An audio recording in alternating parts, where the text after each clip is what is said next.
হুগলি জেলা গ্রামীণ পুলিশের বড় সাফল্য। দুটি পৃথক ছিনতাইয়ের ঘটনায় সফল কিনারা করল চণ্ডীতলা থানার পুলিশ। প্রায় ৮ মাস আগে চণ্ডীতলা থানা এলাকায় একটি জুয়েলারি দোকান থেকে ৬০ গ্রাম ওজনের সোনার চেন ছিনতাই হয়। দীর্ঘ তদন্তের পর হাওড়ার শ্যামপুর এলাকা থেকে এক অভিযুক্তকে গ্রেপ্তার করে পুলিশ এবং তার কাছ থেকে উদ্ধার হয় ৬০ গ্রাম সোনার একটি প্লেট। অন্যদিকে ১ মাস আগে কুমিরমোড়া এলাকায় এক যুবতীর কাছ থেকে চেন ও রিং ছিনতাইয়ের ঘটনায় জড়িত ছিল দুই দুষ্কৃতী। তাদেরও গ্রেপ্তার করা হয়েছে এবং উদ্ধার হয়েছে ১৩ গ্রাম সোনার প্লেট। আজ চণ্ডীতলা থানায় এই দুটি ঘটনার প্রসঙ্গে একটি প্রেস কনফারেন্স অনুষ্ঠিত হয়। উপস্থিত ছিলেন অ্যাডিশনাল এসপি কৃষাণু রায় ও এসডিপিও তমাল সরকার। প্রেস কনফারেন্সে চুরির ঘটনায় তদন্ত প্রক্রিয়া, উদ্ধার হওয়া সামগ্রী এবং অভিযুক্তদের সম্পর্কে বিস্তারিতভাবে তথ্য তুলে ধরা হয়। Bureau report, Bengal TV news. প্রথম যে কেসটি ছিল সেটি হচ্ছে আমাদের নভেম্বর মাসের ৮ তারিখে আমরা একটি কমপ্লেন পাই। যে কমপ্লেনটা আমাদের কাছে দেন হচ্ছে শ্রী টোটন বাগ, যার বাড়ি হচ্ছে বাড়িঝাট্টি। কমপ্লেনটা ছিল তার একটি জুয়েলারি শপ ছিল। সেই জুয়েলারি শপ থেকে একজন ক্রেতা হিসাবে আসে এবং সেখান থেকে একটি হার নিয়ে ওখান থেকে তারা পালিয়ে যায়। এবং সেই কেসটি হওয়ার পরে আমরা চণ্ডীতলা থানায় একটি কেস রুজু করি। কেস নম্বর হচ্ছে 868/24। মামলাটি 304(2) বিএনএস সেকশনে আমরা কেসটি করেছিলাম। কেসটি করার পরে আমরা বহুদিন ধরেই এই কেসটির পেছনে আমরা পড়েছিলাম যে এর পেছনে কারা জড়িত আছে। তো খোঁজ খবর পাওয়ার পরে আমরা হাওড়া শ্যামপুর থেকে একজনকে অ্যারেস্ট করি। তার নাম হচ্ছে সুশান্ত দাসকে আমরা অ্যারেস্ট করি।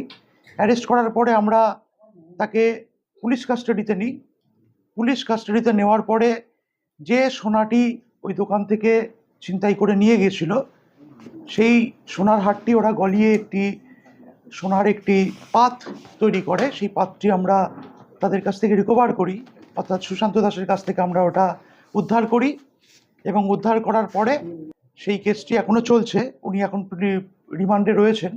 তো এর সঙ্গে আরও কেউ জড়িত আছে নাকি সেটা আমরা পিসি পিরিয়ডে এবং ইনভেস্টিগেশনের বাকি পার্টে আমরা বার করব। তো এটি হচ্ছে আমাদের প্রথম যে কেসটির আয়ো ছিল আমাদের চণ্ডীতলা থানার শুভবাবু এবং আয়ো, ওসি এবং আমাদের সিআই এবং এসডিপিও চণ্ডীতলার সামগ্রিক উদ্যোগে এবং আমাদের এসওজি সেলের সহায়তায় আমরা এই মালটি উদ্ধার করেছি। এবং করার পরে এর সঙ্গে আরও কেউ জড়িত আছে নাকি এটা আমরা ইনভেস্টিগেশন পার্টে আমরা দেখে নিচ্ছি। এটা রিমান্ড আমরা 5 দিনের রিমান্ড পেয়েছি এবং এর কাছ থেকে যে 60 গ্রাম চুরি হয়েছিল সোনার হারটি, সেই 60 গ্রাম 60 সেই 60 গ্রাম সোনাই আমরা উদ্ধার করেছি। যে হারটি খোয়া গেছিল অর্থাৎ ছিনতাই হয়েছিল, টোটালটাই আমরা উদ্ধার করেছি। যে কার বাড়ি অ্যারেস্ট করেছি তার বাড়ি হাওড়া শ্যামপুর। একজনই অ্যারেস্ট হয়েছে হাওড়া শ্যামপুর, তার নাম হচ্ছে সুশান্ত দাস। ঠিক আছে, হ্যাঁ, এর অ্যারেস্ট করা হয়েছে পরশুদিন অ্যারেস্ট করা হয়েছে এবং এরা রিমান্ডে রয়েছে। রিমান্ড পিরিয়ডেই আমরা এই যেটি খোয়া গেছিলো, ছিনতাই গেছিলো, সেটা আমরা উদ্ধার করেছি। এবং এর পেছনে সুশান্ত দাস ছাড়া আর কেউ জড়িত আছে নাকি বা এদের পেছনে কোনো গ্যাং আছে নাকি সেটা আমরা ইনভেস্টিগেশন পিরিয়ডে বা পিসি পিরিয়ডে এদের কাছ থেকে জানতে পারবো। হ্যাঁ, এর আগেও বহু অ্যাক্টিভিটি ছিল, সেগুলোও আমরা বার করছি যে পুরনো কোন কোন কেসে এরা অভিযুক্ত আছে।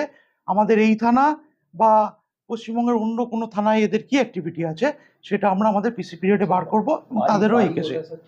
সারাদিনের তাজা খবর বিশদে জানতে নজর রাখুন বেঙ্গল টিভি নিউজের পর্দায়। আমাদের ফেসবুক পেজটি ফলো করুন, ইউটিউব চ্যানেলটি সাবস্ক্রাইব করুন। আমাদের চ্যানেলে বিজ্ঞাপন দেওয়ার জন্য যোগাযোগ করুন 9339387106।